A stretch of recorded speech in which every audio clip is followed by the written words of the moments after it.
physical cheating, it's cheating. Emotional too. Not even emotional looking at other people, it's just like not being present with each other in the relationship. Right. So I just want to read like a little bit the commentary of the story. That the way he wrote it here is also very beautiful. He says the most important thing. What does it mean that the most important thing to choose right? So right, as we know, symbolizes chesed in the world. And chesed is where the good eye is coming from. And the judging merit of each other comes from the chesed within our soul. So we want to turn on the switch of chesed so that we can try to judge each other meritably before we come to conclusions. The second advice has to do with lack of harmony and to notice the lack of harmony, to pay attention to it before it becomes an explosion. The third one is the patience. Don't jump into conclusions, like we said. Don't determine your opinion about things just according to, immediate observation or, circumstantial evidence, but really try to dig in deeper to find the truth, and not just the truth, but the truth of the truth. And when the eye is good, when you're looking for good evidence, not only, convicting evidence, right? Sometimes we look at a situation with convicting eyes. So when we're really looking at things with a good eye, and then there's also the harmony and the balance and the patience, and they're all coexisting in a perfect balance in the way we observe the world, then we're destined to draw light into our lives. And that's why those three advice with, Reb Levi Yitzchak's wisdom was to put all these three advice in one story to one person to give us the legacy of combining, living in a coexistent world of all those three advice living together and simultaneously. That's nice. Yeah. How to achieve that The $1 million question. I think it has to do with What was the question? How to How to achieve achieve that it.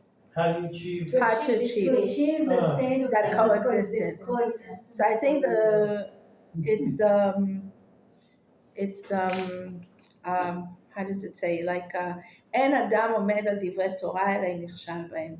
You sometimes, and that basically also has to do with our parsha, you learn from mistakes, in other words, right? Yeah. So you learn from mistakes, and you can also learn from other people's mistakes, right?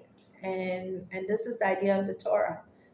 For me today, the Torah is not just the Torah. I know that it says, Torah bagoim, Chochma bagoim ta'amin, Torah bagoim al ta'amin, right? Like learn from the wisdom of the goyim, but don't learn from the Torah of the goyim.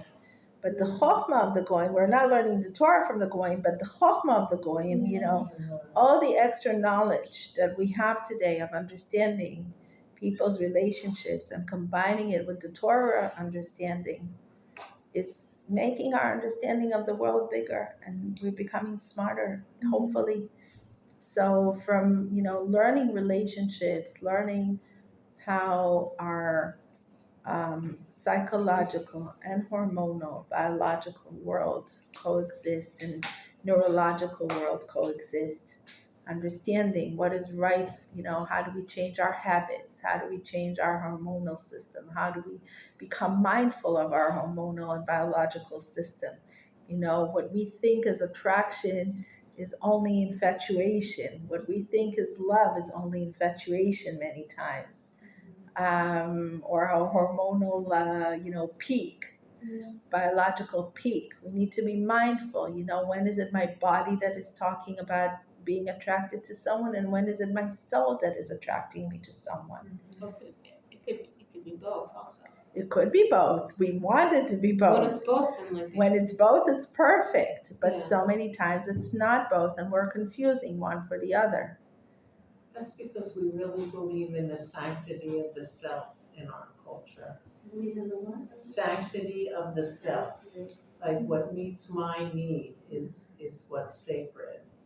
And I think that underlies a lot of disruption in intimate relationships. Right. And you also have to be self-aware of yourself and to criticize yourself, to be able to have this, because many people have so much ego and they just surround themselves with these huge walls and they are not ready to say, okay, I'm wrong with this thing. Or, Yeah. Right. It's a big step to take.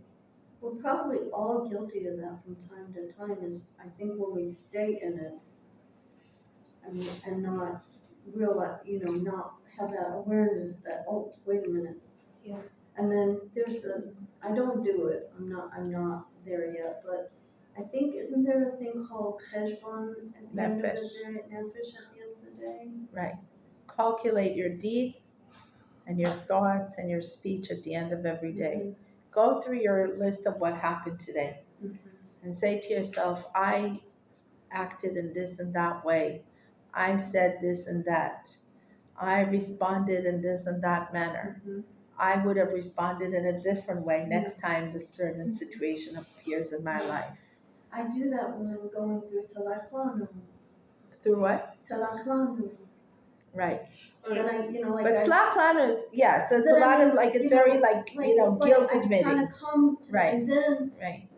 it's like, okay, I made a mistake. Hashem forgives, I forgive us. It's like. But it's not only But I it's made like, a it's mistake, not- it's, it's like- how I want to be next time in a Yeah, similar thank you, situation. Thank you. Don't stay in that self-shame and self-guilt feeling of only apologizing to Hashem. That doesn't necessarily bring you to act differently next time.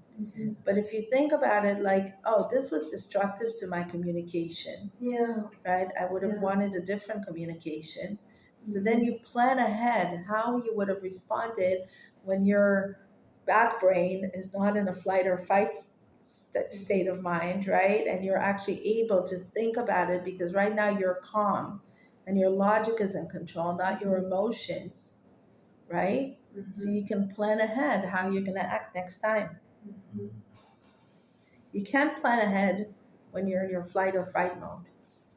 Or freeze mode. Right? Because you don't like saying, I should have said that, or I should have shut up, or I should have not said that. Right? You're not in that state of mind when you're in the situation, and it's okay to forgive yourself for that, and it's okay to forgive each other for that. Right? But then you have to discuss it and learn. Discuss it with Hashem about yourself.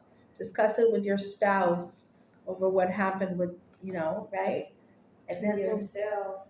also with yourself and also with your spouse, with yourself, with God. Yeah. A lot of what I went through, especially my first marriage, was like a lack of understanding of my emotional state.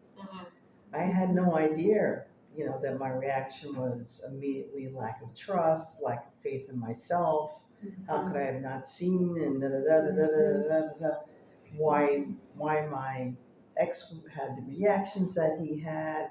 I didn't understand any of that. It all happened at one time, and I had no background or to walk through and try to figure out what all these emotions were and that they could be different.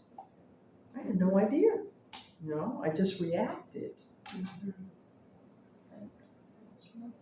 It would be nice if children were educated in their feelings when they were going to school. Now they are. We're doing much more of that. Yeah. Okay, you want another story? I'm have gonna to go. I'm sorry. What time is it? 2:05. It's 2:05. Yeah, I'm gonna. Okay, all right. So I guess we'll do another story.